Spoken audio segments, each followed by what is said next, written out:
Pada video kali ini gua akan membahas salah satu film yang unik berjudul The Bad Batch 2017.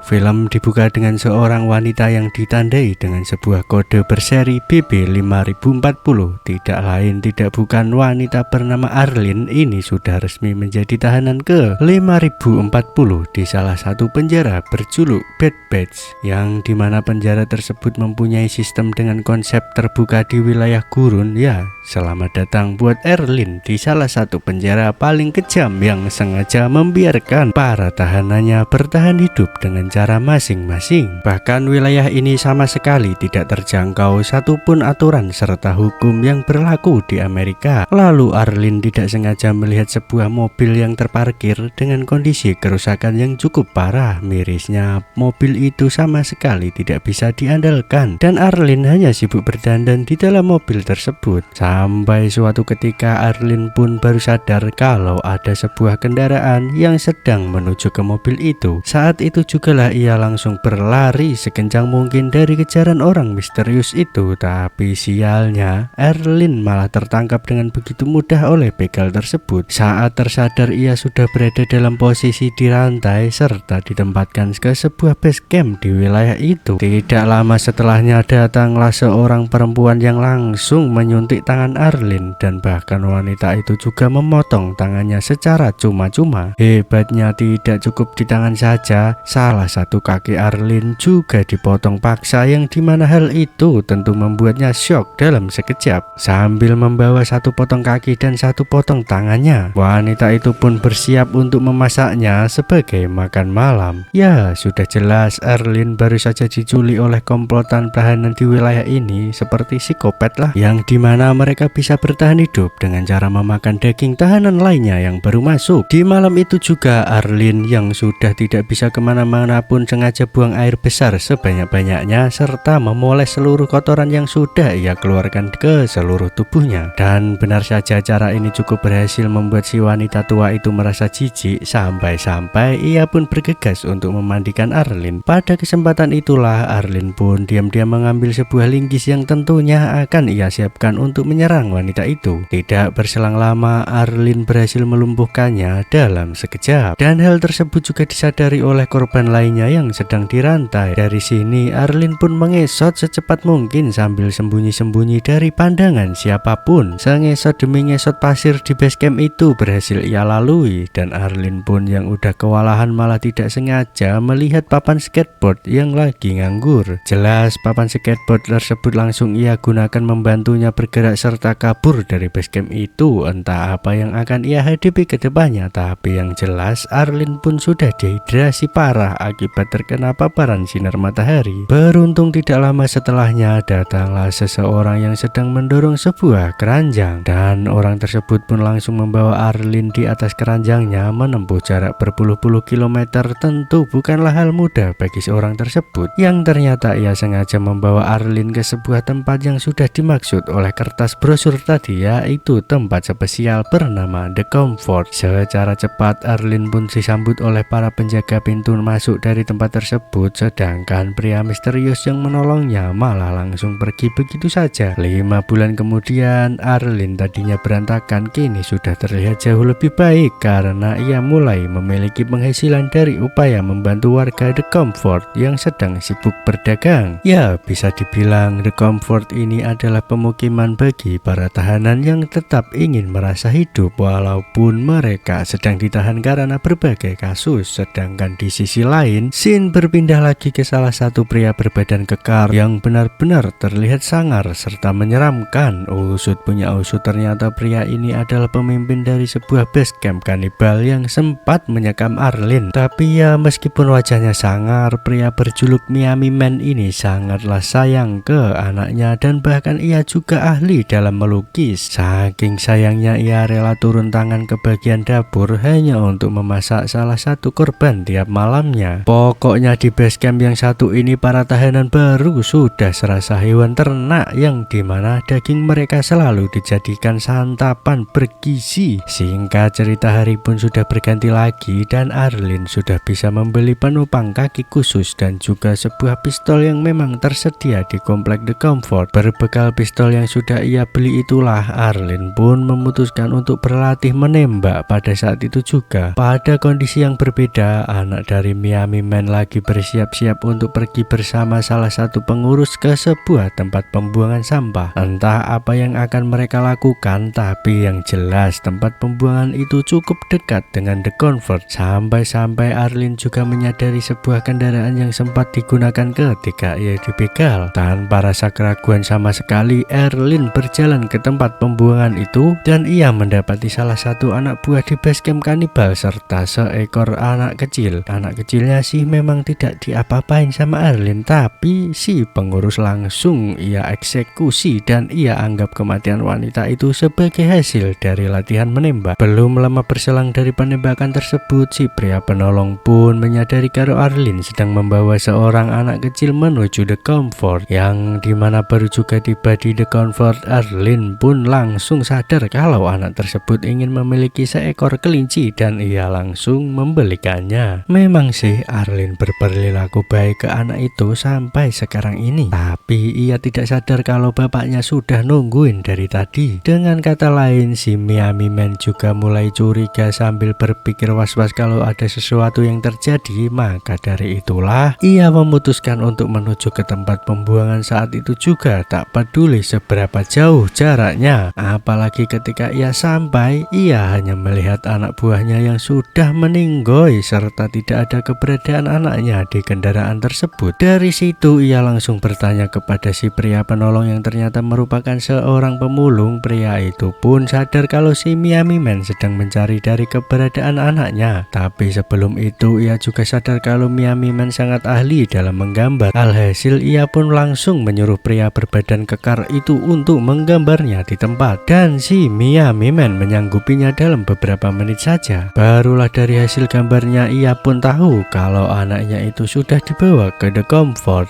Sejauh ini sih belum ada masalah yang berarti, karena Arlene pun masih menjalin kedekatan bersama anak itu sampai sekarang. Bahkan di malam harinya ia juga mengajak anak tersebut untuk jalan-jalan sambil melihat kegiatan di pasar malam. Di saat itulah pemimpin The Comfort pun menampakkan diri, yang dimana ia sering dipanggil dengan sebutan The Dream atau pemimpi. The Dream terkenal dengan gaya kepemimpinannya yang bebas, dan bahkan ia juga menerbitkan mata uang tersendiri yang sampai sekarang selalu digunakan sebagai alat transaksi. Sialnya Arlene pun sudah tertarik untuk mengikuti pesta yang sedang berlangsung. Sampai-sampai ia tidak sadar kalau anak kecil itu sudah terpencar darinya gara-gara mencari kelinci yang kabur. Hebatnya lagi, bukan hanya sekedar terpencar, tapi anak itu malah terus berjalan dan malah berhadapan dengan The Dream maupun istrinya. Di titik inilah anak itu langsung dibawa masuk ke rumahnya si The Dream tanpa diketahui sama sekali oleh Arlene yang lagi pesta. Emang bener-bener ya, sudah sempoyongan kayak begitu, dia masih saja pengen coba jalan-jalan untuk cari angin. Ya jadinya Arlene pun baru terbangun dari tidur lelapnya dengan kondisi yang sudah berbaring di wilayah terbuka. Pada titik ini ia juga sadar kalau penopang kakinya sudah dibawa-bawa oleh si Miami Man yang ada di hadapannya. Tentu Miami Man pun langsung menanyakan keberadaan anaknya kepada Arlene, yang dimana si Arlene menjawab kalau ia tidak pernah melihat itu. Mendengar hal tersebut, Arlene pun langsung ditugaskan oleh Miami Man untuk mencari anaknya di wilayah The Comfort dalam keadaan hidup-hidup. Apabila tidak bisa ditemukan atau nyawa anaknya tidak hidup, maka nyawa Arlene yang akan menjadi taruhannya. Belum lama dari perbincangan itu, mereka malah dihampiri oleh seorang yang terlihat sedang membawa sesuatu. Ternyata orang ini ingin menawarkan barter kepada Miami Man yang ingin menukar satu jerigen bensin dengan nyawa Arlene sebagai santapan dari kelompok mereka. Namun anehnya ia malah mengiyakan kegiatan barter itu yang luar biasanya. Itu semua ternyata cuma akal-akalan dari Miami Man. Dari situlah ia pun langsung membantai pria tersebut cukup dengan 2 lemparan senjata tajam. Alhasil Miami Man yang tidak membawa stok makanan pun juga memotong tangan dari pria tersebut. Bisa dibilang inilah definisi sesungguhnya dari menang banyak, yang dimana ia berhasil dapat bensin, dapat Arlene, dan juga dapat motor. Bahkan Arlene yang lagi kencing di semak-semak juga ikut ia temanin biar tidak tertiup badai pasir.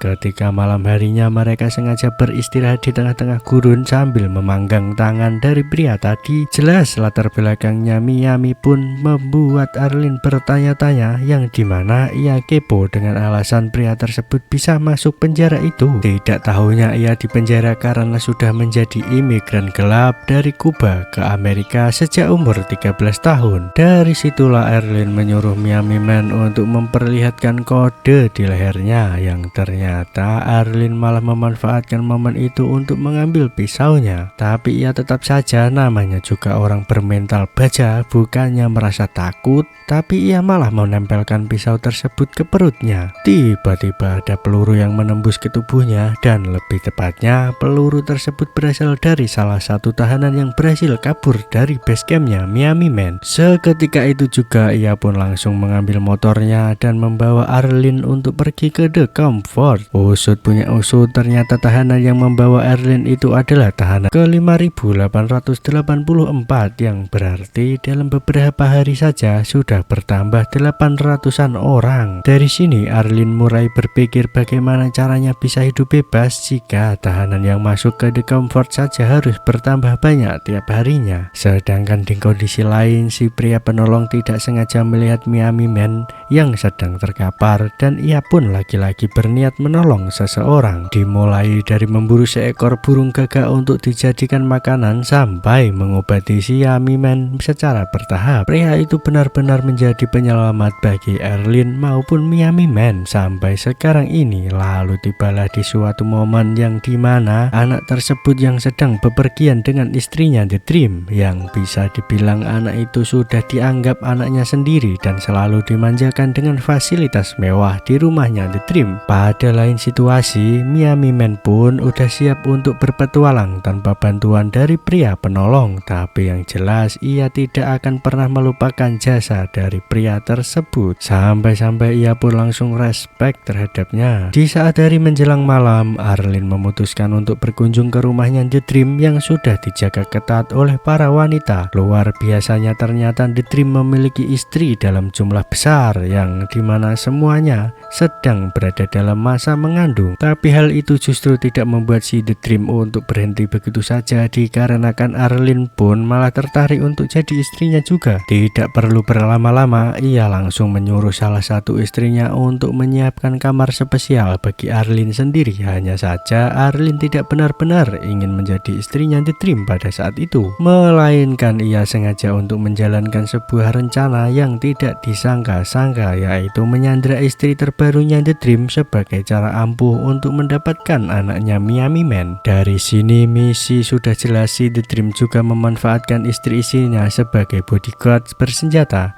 walaupun mereka semua sedang mengandung seorang bayi. Beruntung rencana Arlene itu tidaklah sia-sia, dan hal itu pun membuat ia bisa keluar dari The Comfort dengan rasa aman tanpa luka sama sekali. Udah gitu ia juga tidak perlu repot-repot untuk berjalan kaki karena kendaraannya sudah berada di tangan Arlene pada saat itu juga. Tidak butuh waktu lama sejak keluarnya dari The Comfort, Arlene pun berpapasan dengan Miami Man yang tentu saja sangat semangat menyambut kehadiran anaknya. Dari sinilah Arlene memutuskan untuk ikut dengan si Miami Man dan menjadi anggota di base campnya. Tentu hal itu langsung disetujui oleh pria tersebut tanpa perlu berpikir panjang. Namun yang jadi masalahnya, anak itu malah mengidam spaghetti karena semenjak berada di sana ia selalu disuguhkan sepiring spaghetti. Sedangkan Miami Man sendiri tidak punya apa-apa pada saat ini terkecuali seekor kelinci yang diberikan oleh Arlene kepada anaknya. Ya, alhasil mereka bertiga langsung menyantap kelinci itu meski harus diiringi dengan tangisan dari anaknya Miami Man.